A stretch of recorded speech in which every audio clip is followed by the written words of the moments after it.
नमस्कार, सी न्यूज़ भारत के इस न्यूज़ आवर में आपका स्वागत है। मैं हूं आपके साथ पवन शर्मा। खबर मथुरा से है, जहां समाजवादी पार्टी ने मंगलवार को मथुरा के वृंदावन में पार्टी के कार्यकर्ताओं के सम्मेलन की शुरुआत की। इस सम्मेलन में अगले वर्ष होने वाले लोकसभा चुनाव को लेकर पार्टी की रणनीति और नीतियों की जानकारी दी गई। इस दौरान कार्यकर्ता प्रशिक्षण शिविर का उद्घाटन करते हुए सपा के महासचिव रामगोपाल यादव ने कहा कि लोकसभा चुनाव के लिए तैयार रहें, साथ ही साथ भारतीय जनता पार्टी पर निशाना भी साधा। आइए देखते हैं इस पर ये रिपोर्ट।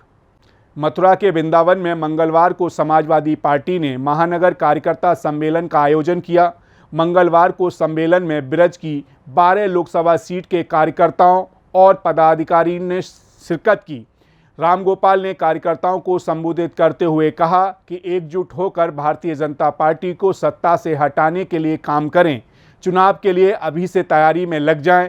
कार्यकर्ता शब्दों का चयन सही करें। मोदी भारतीय जनता पार्टी के नहीं, देश के प्रधानमंत्री हैं। हम नीति की विरोधी हैं, लेकिन गलत शब्दों का प्रयोग नहीं कर सकते। मथुरा में सपा कार्यकर्ता सम्मेलन में पहुंचे रामगोपाल यादव ने राजभर के बयान अहीरों की बुद्धि 12 बजे खुलती है पर पलटवार किया। उन्होंने कहा, हमें डर लगता है कि चुनाव के बाद राजभर को चलने में दिक्कत ना हो जाए।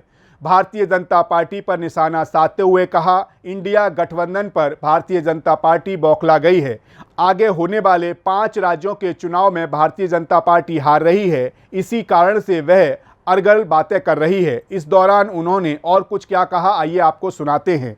दिनों के लिए चौधरी साहब और चंद्रशेखर जैसे लोग बहुत बड़े आदमी थे, लेकिन जो ज्यादा दिनों तक रहे उनमें नेहरू जी, इंदिरा जी और बाद में अटल जी, ये बहुत बड़े लोग थे और बहुत अच्छे प्रधानमंत्री। लेकिन अब हमारी सरकार जो है, आप कहते अब जो कुछ है सब 14 के बाद हुआ। 14 से पहले इस देश में कुछ हुआ ही नहीं। हमने बीजेपी के लोगों से पूछा कि 14 से पहले 6 साल कुछ महीने अटल जी भी इस देश के प्रधानमंत्री रहे, उनका अपमान क्यों करते हो? भाई विपक्ष का आप अपमान करेंगे ही, आपकी आदत में ही है लोगों का सम्मान नहीं करेंगे। लेकिन अटल बिहारी वाजपेयी जैसा व्यक्तिगत तौर पर नेहरू और इंदिरा जी ही की कैटेगरी के हुए। एक कुछ भी लोग प्रचार करें, कोई, मैं नहीं कहना चाहता, लेकिन अटल जी के सामने कहीं टिक नहीं सकते। वैसा व्यक्तित्व तो है ही नहीं। उनका भी अपमान करने में नहीं चूक रहे। 14 से पहले की बात ही नहीं। जो कुछ हुआ इस देश में 14 से के बाद हुआ। 14 के बाद ही इस देश में सुइयां बनना शुरू हुई, इससे पहले थी नहीं। बबूल के कांटे से चल लेते थे। आप बताइए, जो एम्स बनी, नेगलिन बनाई चौने, भाखड़ा नांगल डैम बना, बिजली बनाने के लिए, सिंचाई के लिए, पानी देने के लिए पंजाब से लेकर उधर तक नेहरू जी ने बनाया। प्रधानमंत्री पहले बने तो उसमें पहले से ही काम चल रहा है, उससे पहले से काम चल रहा है। साइंटिस्ट तो किसी दल के होते नहीं है, लेकिन आप देख लीजिए आज 5 बजे के बाद जब वो प्रधानमंत्री बोले तो क्या बोले, ऐसा लगेगा जैसे सारा काम, सारी मैकेनाइजेशन, सारा निर्माण, सारी कंट्रोलिंग बीजेपी ने की है, साइंटिस्ट ने। 5 बजे बच्चों के स्कूल खोले जाते हैं, 5 बजे से लेकर 6:30 बजे तक यूट्यूब पे। अब न तो वहाँ स्कूलों में, गांव वाले मथुरा के सभी स्कूलों में लाइट आ रहा हो,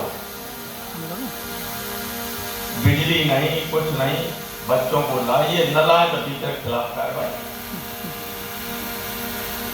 मतलब निरंतर असत्य का प्रचार, और ऐसे बोलिए सुनने वाला ये समझेंगे तो बिल्कुल सही कह रहा है। आमतौर पर कोई भला आदमी जब गलती से झूठ भी बोलेगा तो 10 बार वो उसके माथे पे सिकन आएगी और सोचेगा कि बोले कि न बोले। बोलेगा भी तो सामने वाला मालूम पड़ जाएगा कि ये बात सही नहीं कह रहे, लेकिन इन्हें तो ट्रेनिंग ऐसी दी जाती है 100% झूठ बोल रहे। अच्छा, आज बोल गए, कल क्या बोलेंगे इसका भी अंदाज नहीं। पिछले चुनाव से पहले क्या बोले वो उनका अतीत का मामला हो गया। वो वाले वो तो जुमला था, जब लोगों ने पूछा कि वैसा भाई ये कहा था प्रधानमंत्री ने, ये आपकी बीजेपी ने अपने चुनाव घोषणा पत्र में कहा था, ये फलां लीडर ने ये कहा था, ये वीडियो देखिए। अरे बोले चुनाव का जुमला था। अब हर बार नए जुमले आते हैं, हर बार। तो ये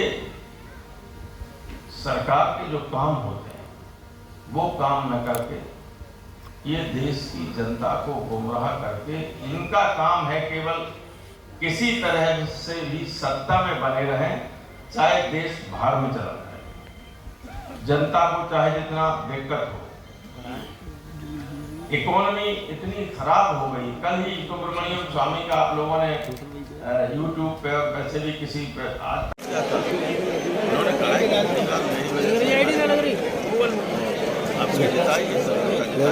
सर आप प्रकाश आपने 12 बजे जातिगत टिप्पणी की है, उन्होंने क्या समझते हैं उनकी टिप्पणी को? उन पे क्या कहें जिनका ये नीला हो। सर जो गठबंधन हुआ है विपक्ष का, उसको लेकर के ये कहा जा रहा है कि अभी से उसमें कई तरह की फूटें, जिस तरह से आम आदमी पार्टी अलग चल रही है। बीजेपी इतनी घबरा गई है कि इस तरह की अफवाहें फैलाएगी, किसी तरह का नहीं, एकदम सही गठबंधन है। अब पता नहीं बहन जी से बात किसी की हुई है। अच्छा सर, जिस तरह से प्रधानमंत्री को लेकर के गठबंधन का कौन प्रत्याशी होगा, जिस तरह से बताया जा रहा है, क्या जो गठबंधन हुआ है उसको लेकर प्रधानमंत्री का कौन होगा विपक्ष की तरफ से उम्मीदवार? वो तो पार्टियां बाद में तय करेंगी, चुनाव के बाद तय होता है। जिसके सबसे ज़्यादा एमपी होंगे उसका होगा, या जिसमें सबकी सहमति होगी वो तो 5 मिनट में तय हो जाता है, देख लेना, नो प्रॉब्लम। लेकिन लोकसभा चुनाव को लेकर क्या तैयारियां हैं आप लोगों की? लोकसभा चुनाव की तैयारी है जी, हम क्यों कर रहे हैं ये सब लोकसभा चुनाव की तैयारियां हैं। हर जगह हो रहे हैं, सम्मेलन हो रहे हैं, बातें सब हो रहे हैं, बूथ सब देखने की ट्रेनिंग दी जा रही है। बाकी पास ही नहीं किया अपने बचाने के लिए सब का ये जिंदा रखेंगे बहुत लंबी अर्से। सपा का स्टैंड ये है,